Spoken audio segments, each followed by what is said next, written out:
Hello and welcome. This is the sewing instructional video for the Tetiana K Studio Scalloped Yoke skirt. This video is for the stretch version with elastic waistband. Here I have both versions of the skirt cut. One is with the elastic waistband and one is with the invisible zipper. The elastic waistband version can only be used with stretchy fabric, and also a 4-thread serger is required for this version.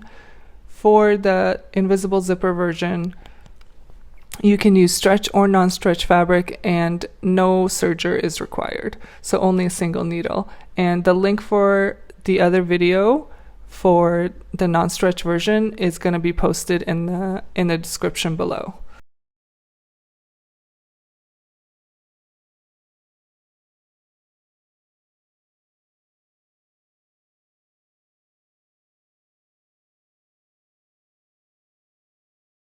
We start by pressing the waistband in half on itself. So this will be the start of our elastic waistband casing. So we press it in half all the way down its length.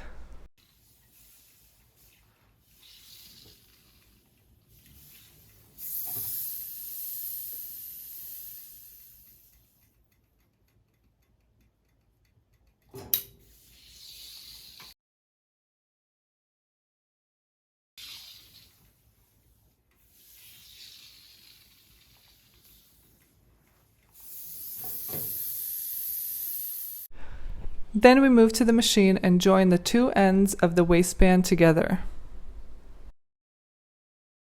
As a side note, throughout this video you won't see me using a lot of pins to pin my seams together before sewing them. That's only because I've sewn this skirt many times in this exact fabric, so I'm just very comfortable. For yourself, as this is probably your first time sewing this style and maybe a new fabric, I do recommend that you use pins to hold the seams together before sewing if you need them. Now at the iron, we press open that seam we just did, connecting the waistband together, and then repress the fold into it on that seam.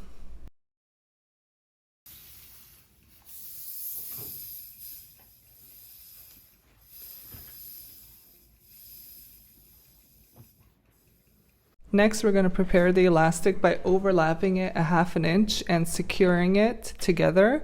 I used 2 stitches about 1/4 inch apart.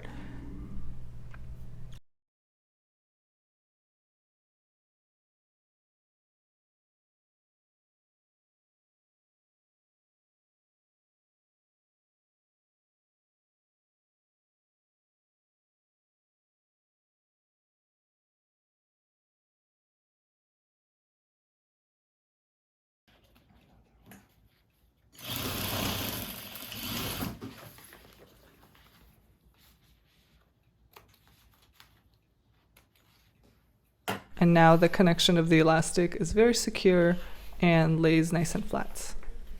Now we take our pressed waistband and encase the elastic. You'll notice on the waistband there's a notch in the middle, and that's where I usually like to put the overlapping part of the elastic because it's a little bit bulky, so it kind of balances out that seam on the other side that's bulky, so you'll have a little bit of bulkiness on the waist at each side seam. And you'll notice that the waistband is very slightly wider than the elastic, and that's so when we serge the elastic waistband to the skirt, the elastic is not showing through, it's just a nice clean finish. And it also gives us a little bit of space to do the next part, which is a series of stay stitches to hold the elastic and the inside the waistband and to keep it from moving around and shifting when you're sewing it to the skirt. So as I mentioned, you'll put that elastic inside the waistband and you just want to pin it all the way around so it doesn't shift on you.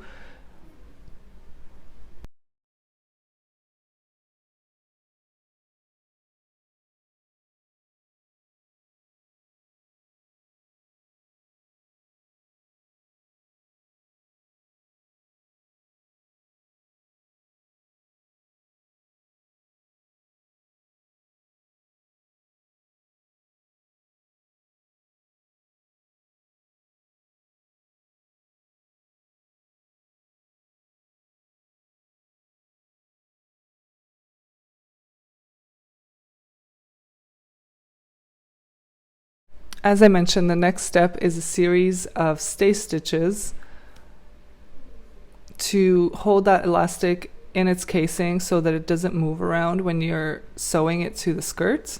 And here I'm putting in the first one, and I usually do about 8 little stitches. So I do it very close to the edge of the seam allowance so it doesn't show when everything is serged together, it doesn't show through.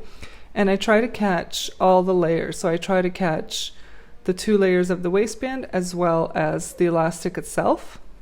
So they're going to act like little pins. So I've done one here on the side seam, and I usually do another one where the notch is on the waistband, and then I do a few in between. So like I said, usually around 6 to 8 stitches. Here you can see the spacing between the stitches I have after I've done all of them.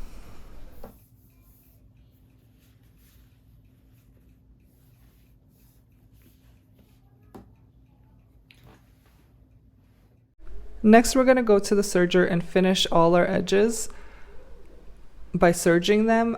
The only edges we're going to leave for now is the waist. So the waistband itself, as well as on the yoke, the 2 waistband seams.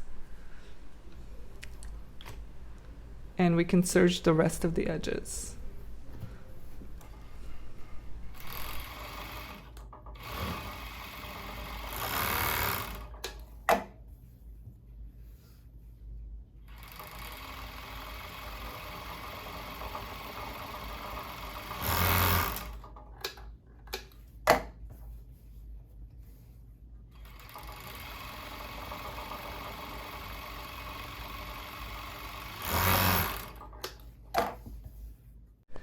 The next step is to connect the skirt panels together in a series of 3s. So there'll be 2 sets of 3s. 3 connected together for the front and 3 connected together for the back. Important thing to note here is that you need to start your stitch below the edge. So we don't start the stitch at the seam allowance. We start it where the seam allowances meet. So you'll see me here pointing it out with the pin.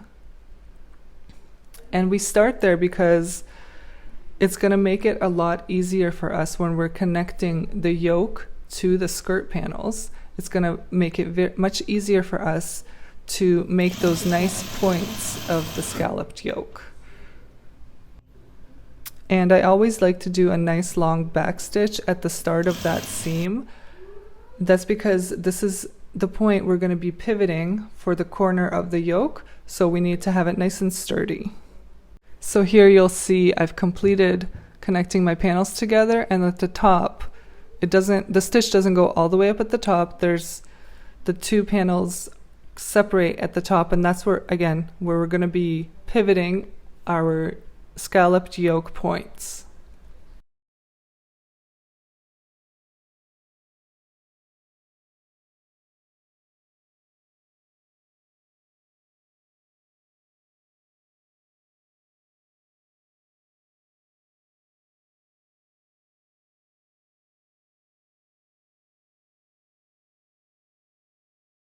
And now we connect the 3rd panel exactly the same way, and that'll complete the front panels. And next I'll do the exact same thing for the 3 back panels.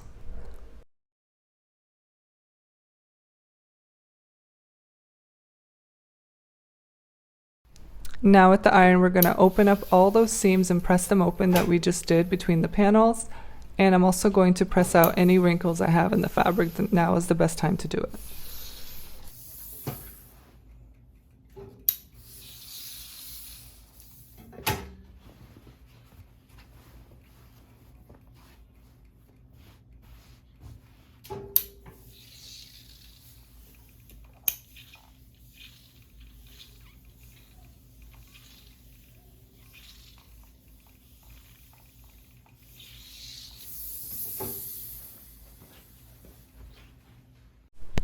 The next step is to connect the yoke to the skirt panels, and this is one of the trickiest parts of this whole skirt. Keep in mind that you're connecting two curves together, so there's going to be some easing. It's going to be a little tricky, so go nice and slow. You might even want to consider doing a large stay stitch first before doing the final stitch. It's up to you, just depends on your skill level. I find it easier to keep the panels on top of the yoke when I'm sewing. It gives me more visibility because it's very important to make a nice sharp point that connects directly to the panel line. So when I have the panels on top and the yoke underneath when I'm sewing, it's much easier for me to see where my needle is going.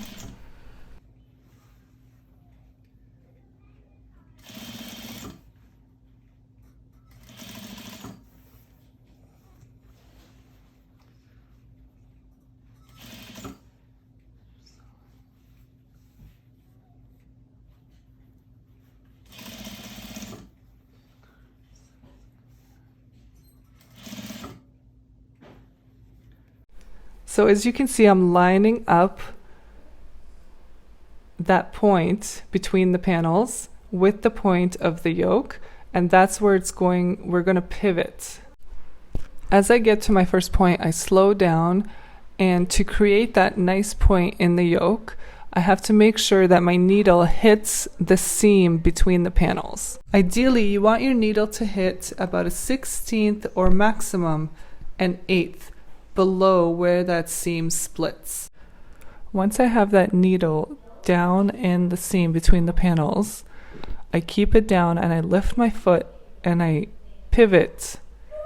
I pivot the yoke underneath and I pivot the panels on top to direct myself to sew the next scallop, so creating that point in the scalloped yoke. And when you're going to sew the next scallop after you've pivoted, just be very careful, go very slowly, and make sure that all the layers underneath and on top are laying nice and flat. And having that little notch on top of the panels that we left when we were sewing the panels together is going to make it really easy for you to make those nice pivot points and create the nice points on the yoke. And I'm going to show you this again a little bit closer up. And you can see as I'm coming close to that point, I'm just making sure it's right in the right place, and I'm going very slowly until I get that needle exactly where I want it inside that seam between the panels. And I'm leaving my needle down and lifting the foot. You can see that it's exactly in that seam. And here I'll pivot. Yep, so moving my yoke, turning it, and turning the panels on top to line myself up to sew the next scallop, the rounded part of the yoke.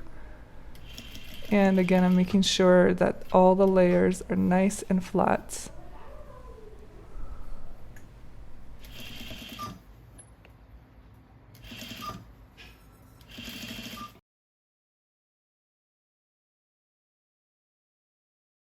Here's what the stitching looks like on the inside when it's finished, and here's what the point looks like on the right side of the fabric. Then we'll go to the ironing board and press open all those seams on the yoke that we just did, and that will make the corners even nicer and sharper.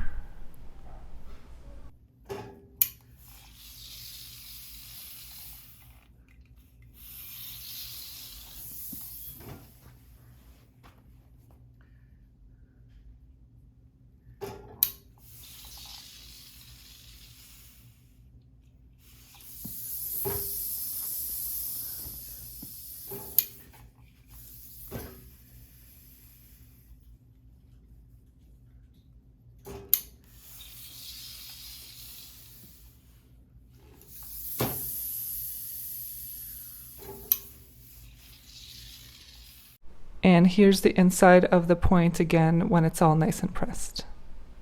Next, I apologize, I did not capture this on video, but the next step is to connect the side seams together. So we're connecting all those, the front and back, together at the side seams. And at this time we can also do the hem, which is just a 1/2 inch turn top stitch, 1/2 inch. And then of course we need to iron out these seams and press them open, both the side seams, and of course we can also press the hem.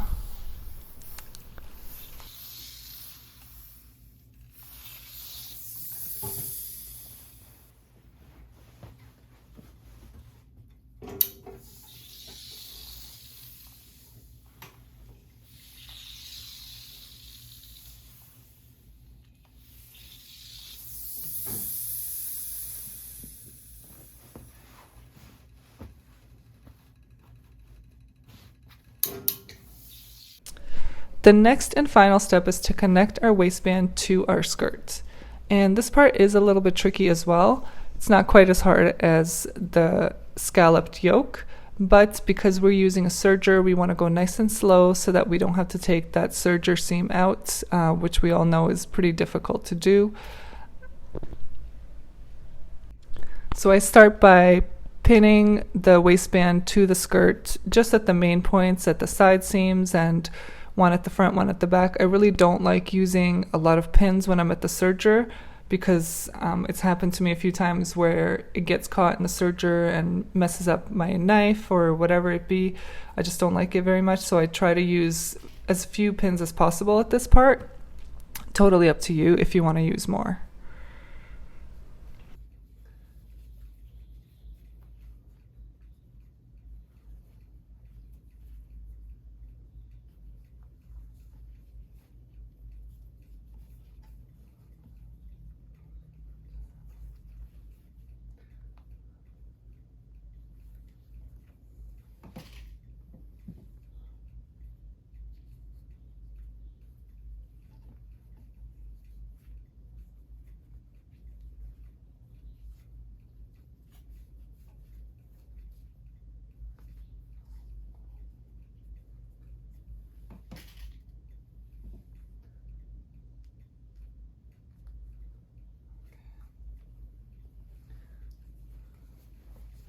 When I'm serging the waistband to the skirt, I find it a lot easier to have the waistband on top and the skirt on the bottom so that I can make sure that I'm catching all the layers in that stitch. So I want to be catching both the layers of the waistband, I want to catch the elastic as well as the skirt all together in that one serge. So as I start sewing, I start a little bit before the bulky part of the waistband where that side seam is. I start just a little bit before that. That's where, after the serge comes all the way around the waistband, that's where the serge is going to overlap a little bit. So you can see I'm going very slowly, just making sure that all my layers are lined up and getting caught in that serge. And all those stay stitches that we did along the waistband earlier, as well as any pins you have in there, are going to help you to make sure that the waistband and the skirt connect nicely together and it's not warped or twisted. And here's a little close-up of the waistband where the stitch starts and ends and how it overlaps. So I don't like that little dip that it creates when the serger overlaps, so I'm just going to put a stay stitch to even it out. If your serge came out even the first time, great, you don't have to do this step. It's totally up to you. I do also like to put it there just to kind of lock in the serge so it doesn't fray, and also just reinforce that bulky part of the waistband. Here you can see my stitch and how it just is a straight line instead of that little dip that is created by the serger. And now our skirt is complete and ready to wear. Thank you for watching and purchasing Tetiana K patterns. Please like and subscribe to see new content and designs as they come out. I would love to see what you create. Please share with me at Tetiana K Studio on Instagram. Bye.